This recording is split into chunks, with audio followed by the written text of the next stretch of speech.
Hello दोस्तों, नमस्ते। स्वागत है आपका एक बार फिर से आपका अपना यूट्यूब चैनल रहस्य एकेडमी पे। तो दोस्तों, हम लोग क्लास 10th में क्या पढ़ रहे थे? हम लोग क्लास 10th में चैप्टर 2 को कंप्लीट कर लिए थे, यानी पॉलिनोमियल को कंप्लीट कर लिए थे। आज हम शुरू करने जा रहे हैं चैप्टर 3। आइए शुरू करते हैं चैप्टर 3 का। चैप्टर नेम क्या है? Linear equation in 2 variable. आपने क्लास 9th में, क्लास 8 में लीनियर इक्वेशन इन 1 वेरिएबल्स के बारे में पढ़ के आया है। तो देखिए, आज इस चैप्टर क्लास 10th में आपको क्या पढ़ना है? Linear equation in 2 variable. तो देखिए, लीनियर इक्वेशन इन 2 वेरिएबल्स का अगर मतलब बात करें तो बाबू, इसमें आपको कितने वेरिएबल्स के साथ पढ़ाई करना है? 2 वेरिएबल्स के साथ पढ़ाई करना है। 2 वेरिएबल्स का मतलब क्या हो सकता है? कोई एक a हो गया, कोई एक b हो गया, कोई एक मान लीजिए x हो गया, कोई एक क्या हो गया, y हो गया। या फिर एज पर एग्जाम्पल के तौर पे अगर बात करें, मान लीजिए लीनियर इक्वेशन इन 2 वेरिएबल्स का अगर हम एग्जाम्पल देना चाहे आपको, तो जैसे मान लीजिए a + b = 6, a + b = 6। तो ये क्या है? एक लीनियर इक्वेशन है। और इसमें जरा ध्यान से देखिएगा तो ये भी एक क्या है? वेरिएबल है। और ये भी एक क्या है? वेरिएबल है। यानी 2 वेरिएबल के साथ मिलकर बना हुआ ये लीनियर इक्वेशन है, और इसी को हम लीनियर इक्वेशन इन 2 वेरिएबल्स बोल रहे हैं। चलिए आगे एक और एग्जांपल के साथ समझ लेते हैं। जैसे एक और एग्जांपल लेते हैं, 3x + 2y = 9। 3x + 2y = 9। जरा इसमें भी देखिएगा तो इसमें भी 2 वेरिएबल है, एक है x, एक है y। एक है x, एक है y, और x और y दोनों क्या है? वेरिएबल है। और इसी को तो हम कह रहे हैं लीनियर इक्वेशन इन 2 वेरिएबल। ठीक है। अब बात आता है कि लीनियर इक्वेशन इन 2 वेरिएबल्स को हम सॉल्व कैसे करते हैं। तो देखिए, सॉल्व करने के बहुत सारे मेथड्स होते हैं। सबसे पहले आज ग्राफ मेथड है। सबसे पहले ग्राफ मेथड को ही हम सीखेंगे। उसके बाद एलिमिनेशन मेथड होते हैं, सब्स्टिट्यूशन मेथड होते हैं, क्रॉस मल्टीप्लिकेशन मेथड होते हैं। इन सारे मेथड्स को भी हम क्या करेंगे? सीखेंगे। ठीक है। तो आइए सबसे पहले आज हम आपको ग्राफ के बारे में इंट्रोडक्शन दे देते हैं। ग्राफ क्या होता है, कैसे होता है, फिर अगले वीडियो में मैं उस पर आपको क्वेश्चन कराऊंगा। ठीक है। चलिए देखिए, लीनियर इक्वेशन को हम सॉल्व कैसे कर सकते हैं। आपको पता है कि 1 वेरिएबल वाले को हम कैसे सॉल्व करते हैं। 1 वेरिएबल वाले को हम सॉल्व करते थे कि एक वेरिएबल वाले को एक साइड रख देते थे, और बाकी जो भी कांस्टेंट वैल्यू हमको मिलता था उसको एक साइड रख के हम उसको क्या करते थे? सॉल्व करते थे। लेकिन जैसे मान लीजिए एक क्वेश्चन दिया हुआ है आपको, x - y = 5। क्या दिया हुआ है? x - y = 5। x - y = 5। अगर आपसे पूछ दे इसको कैसे सॉल्व करेंगे, तो देखिए आपके लिए क्या करना पड़ेगा। इसको हम ग्राफिकल मेथड से तो सॉल्व करते हैं। ग्राफिकल मेथड से कैसे सॉल्व करते हैं? एक लेते हैं x वैल्यू, एक लेते हैं y वैल्यू। एक लेते हैं x वैल्यू और एक लेते हैं y वैल्यू। यदि हम x का मान कितना रखते हैं 5, तो y का मान कितना आएगा? x का मान रखते हैं 5, तो y का वैल्यू कितना आ जाएगा? या फिर x का वैल्यू रखते हैं 5 और y का वैल्यू रखते हैं, हम खुद अपने आप से मान लेते हैं 3। तो जरा देखिएगा, इसको समझिएगा। तो क्या 5 - 3 = 5 हो सकता है कभी भी? क्या यानी 2 = 5 कभी भी पॉसिबल है? नहीं पॉसिबल है। यानी इससे हम कह सकते हैं कि LHS जो है RHS के इक्वल टू नहीं है। वही हम क्या करते हैं, फिर से हम x का जगह पे 15 रख देते हैं, और y की जगह पे कितना रख देते हैं? 10 रख देते हैं। x की जगह पे 15 रख दिए, y की जगह पे कितना रख दिए? 10 रख दिए। तो जब x की जगह पे 15 रखे, तो जरा इस इक्वेशन में हम पुट करते हैं, तो x - y = कितना दिया हुआ है? 5 दिया हुआ है। तो x की जगह पे 15, y की जगह पे 10, और 5 15 में से 10 गया, कितना बचेगा? 5। लेकिन यहाँ पे क्या हो रहा है? LHS RHS के वेरीफाई कर जा रहा है। LHS जो है RHS से क्या कर जा रहा है? वेरीफाई कर जा रहा है। ठीक है। तो ये है पूरे लीनियर इक्वेशन इन 2 वेरिएबल्स के। आपके देख सकते हैं कि 2 वेरिएबल इसमें भी है, 2 वेरिएबल इसमें भी है। हमने क्या किया? LHS RHS के इक्वल कैसे नहीं होता है, LHS RHS के इक्वल कैसे होता है, ये आपको समझा दिया। आइए हम कुछ ग्राफ के बारे में समझ लेते हैं। ग्राफ के जो बेसिक नॉलेज है उसके बारे में हम क्या करते हैं? समझ लेते हैं। तो जरा देखिएगा, अगर हम ग्राफिकल मेथड्स के बारे में बात करें, तो देखिए ग्राफिकल मेथड्स,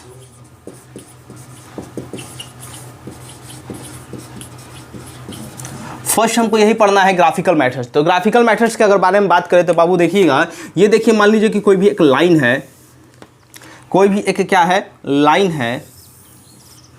ठीक है। जो हॉरिजॉन्टल लाइन है इसको हम क्या कहते हैं? x axis. इसको क्या कहते हैं? x axis. और इधर वाले को क्या कहते हैं? x' axis. और जो आपके वर्टिकल लाइन है इसको हम कहते हैं y एक्सिस। और इसको क्या कहते हैं? नीचे वाले को क्या कह देंगे?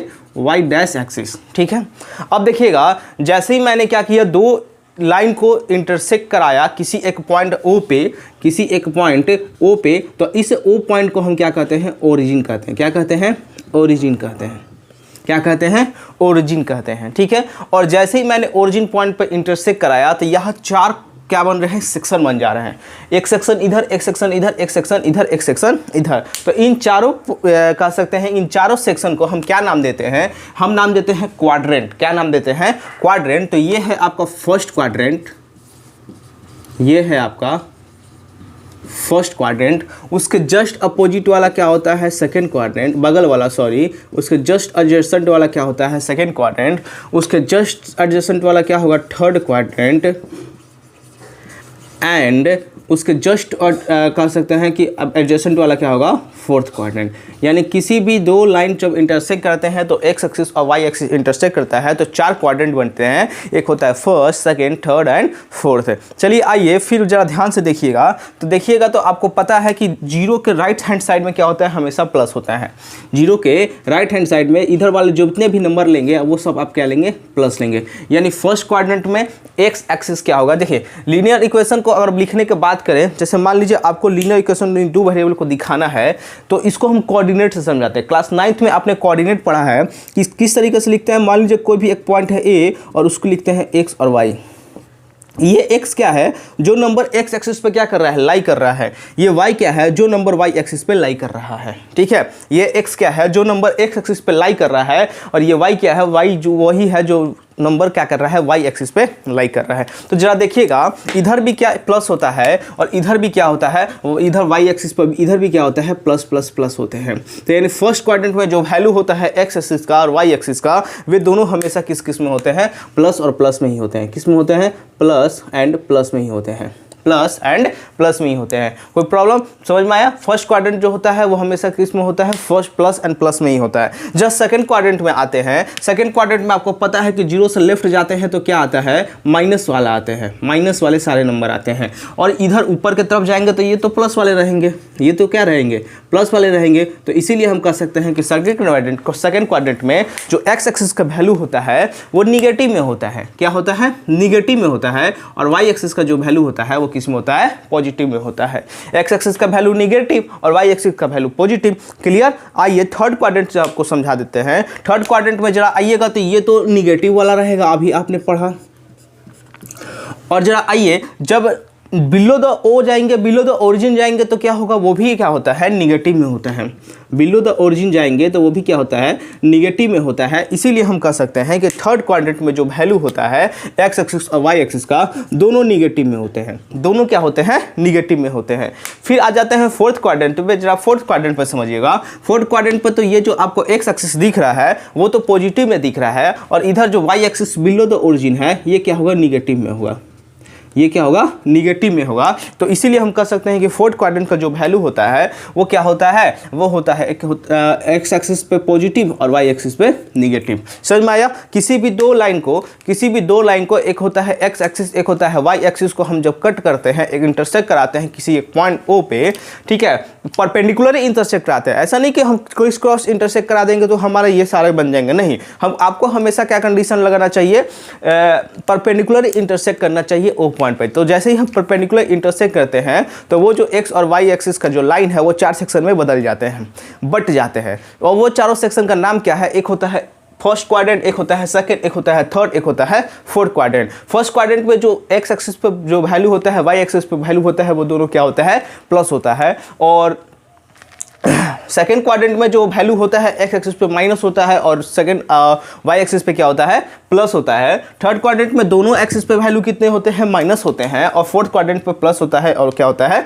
माइनस होता है। इतना कोई प्रॉब्लम हो तो जरा बताइएगा बच्चों लोग। देखिए तो कितना क्लियर, आसानी से आपको हम समझा दिए होंगे कि किस में प्लस होता है, किस में माइनस होता है। होप करते हैं आपको ये समझ में आ गया। आइए अब हम समझते हैं कि किसी भी सॉल्यूशन क्या होता है, किसी भी ग्राफ से सॉल्यूशन हम कैसे निकाल सकते हैं। तो देखिए किसी भी ग्राफ से सॉल्यूशन हम कैसे निकाल सकते हैं, जरा देखते हैं। देखिए समझते हैं किस तरीके से किसी भी ग्राफ का सॉल्यूशन कैसे हो सकता है। चलो जरा देखिए, आपके पास दो लाइन है। अब यहाँ पे दो वेरिएबल का बात कर रहे हैं तो हम आपको देते हैं दो लाइन। एक लाइन को हम देते हैं, देखिएगा क्या होता है, एक लाइन हो गया। अच्छा, आपको लाइन का जो जनरल फॉर्म पता होगा, a x plus b y plus c, x plus b y plus c. तो हम क्या इसको ऐसे भी तो लिख सकते हैं, एक लाइन का वैल्यू है a1x प्लस b1y और प्लस C1 इक्वल टू क्या हो गया 0। ये लाइन मान लीजिए कोई L1 है, ये लाइन मान लीजिए कोई L1 है, ये एक A2x और ये B2y और प्लस का C2 इक्वल टू का 0। जरा मानिए ऊपर वाले लाइन को हम मान लिए कि कोई एक लाइन जो है ये क्या है L1 लाइन है, ये क्या है लाइन 1 और इसको रिप्रेजेंट करा सकते हैं L1 से, और ये क्या है लाइन 2 और इसको रिप्रेजेंट करा सकते हैं किससे L2 से, इसको रिप्रेजेंट करा दिए L2 से। जरा अब समझिएगा कि देखिए जब हम इसको सॉल्व करेंगे तो हमको 3 प्रकार के सॉल्यूशन मिलते हैं। ग्राफ पे किस प्रकार के सॉल्यूशन मिलते हैं, 3 प्रकार के सॉल्यूशन मिलते हैं। और वो सॉल्यूशन कौन कौन से है जरा बात को समझिएगा। वो सॉल्यूशन जो होते हैं, फर्स्ट सॉल्यूशन जो होता है सॉल्यूशन ऑफ लीनियर इक्वेशन, जो फर्स्ट सॉल्यूशन होता है वह जो होता है क्या, जरा एक एक करके हम समझते चलेंगे। फर्स्ट सॉल्यूशन जो होता है वह होता है यूनिक सॉल्यूशन। यूनिक सॉल्यूशन क्या होता है ये हम आपको अभी तुरंत समझाते हैं, अभी बस नोटिस कीजिए कि कौन कौन से सॉल्यूशन होते हैं। तो एक हो गया यूनिक सॉल्यूशन। दूसरा जो होता है वह क्या होता है, वह होता है इनफाइनाइट सॉल्यूशन। Infinite solution. और तीसरा जो होता है वह होता है नो सॉल्यूशन। क्या होता है, नो सॉल्यूशन। ठीक है, तो ये तीनों सॉल्यूशन निकल के आते हैं। एक होता है यूनिक सॉल्यूशन, एक होता है इनफाइनाइट सॉल्यूशन, एक होता है नो सॉल्यूशन। अब एक एक करके हम सबको समझते हैं कि किस प्रकार से यूनिक सॉल्यूशन बनता है, कैसे इनफाइनाइट सॉल्यूशन बनता है, कैसे नो सॉल्यूशन बनता है। तो जरा समझिएगा बाबू लोग, मान लीजिए कि कोई भी एक लाइन है, कोई भी एक क्या है इंटरसेक्ट किए हुए लाइन है, एक्स एक्सिस और वाई एक्सिस, एक्स एक्सिस और वाई एक्सिस। अब इस एक्स एक्सिस पे और वाई एक्सिस पे जब हम इस दोनों लाइन को रिप्रेजेंट कराते हैं, रिप्रेजेंट कैसे कराएंगे वो हम अगले वीडियो में देखेंगे। अभी मान लीजिए बस रिप्रेजेंट कराते हैं तो ये जो वैल्यू आएंगे अगर वो इंटरसेक्ट कर जाते हैं, दोनों लाइन क्या करते हैं एक दूसरे पॉइंट पे क्या करते हैं इंटरसेक्ट कर जाते हैं। मान लीजिए ये लाइन L1 है और ये लाइन क्या है L2 है, तो जब दोनों एक दूसरे पे क्या कर जाते हैं इंटरसेक्ट कर जाते हैं किसी एक पॉइंट पे, तो वह क्या बन जाते हैं यूनिक सॉल्यूशन बन जाते हैं। यूनिक सॉल्यूशन का मतलब होता है कि सिर्फ और सिर्फ x और y का वैल्यू एक वैल्यू निकल के आना, सिर्फ x और y का वैल्यू एक वैल्यू निकल के आना, इसी को हम लोग कहते हैं यूनिक सॉल्यूशन। और कब बनता है, जब दोनों लाइन आपस में एक दूसरे पे क्या कर जाते हैं इंटरसेक्ट कर जाते हैं, इंटरसेक्ट कर जाते हैं किसी एक पॉइंट पे, उसी को हम लोग क्या कहते हैं यूनिक सॉल्यूशन कहते हैं। तो देखिए हम लिख देते हैं, देखिए क्या होगा इसका लिखने की बात करें तो लिख सकते हैं when the line L1 and L2, when the line L1 and L2 intersecting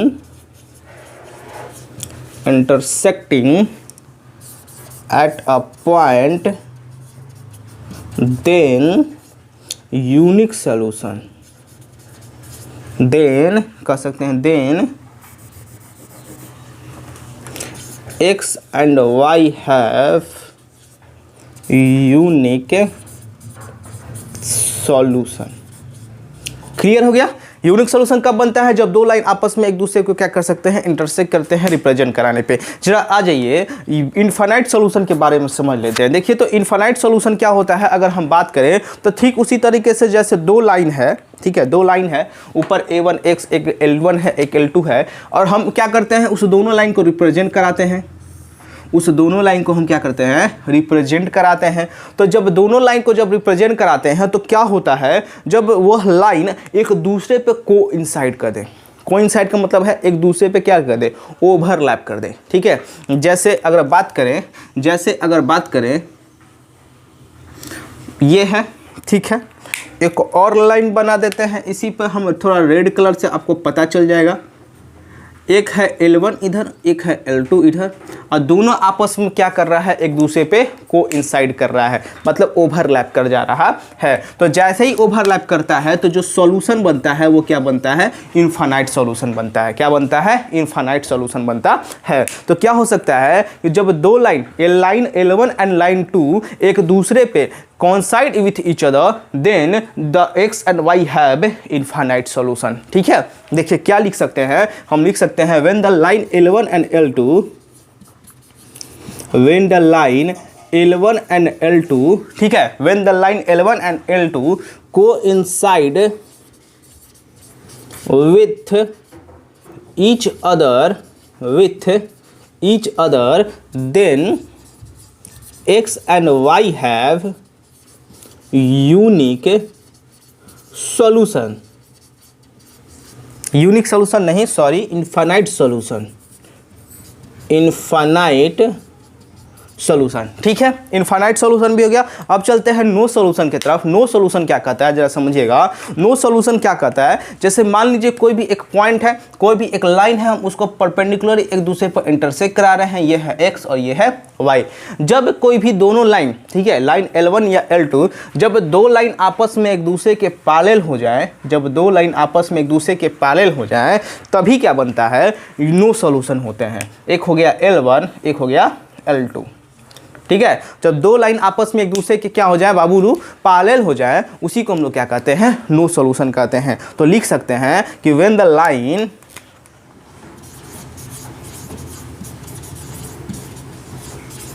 L1 and L2 are parallel to each other, then x and y have no solution।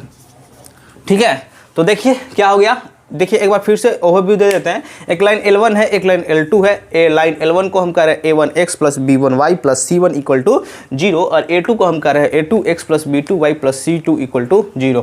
तो जो लीनियर इक्वेशन का जो सॉल्यूशन बनता है वो तीन प्रकार के बनते हैं। एक होता है यूनिक सोल्यूशन, एक होता है इनफाइनाइट सोल्यूशन, एक होता है नो सोल्यूशन। इनफाइनाइट सोल्यूशन हम उसको कहते हैं जब दोनों लाइन आपस में एक दूसरे पे क्या कर जाते हैं, इंटरसेक्ट कर जाते हैं, उसको इनफाइनाइट सोल्यूशन, यूनिक सोल्यूशन कहते हैं।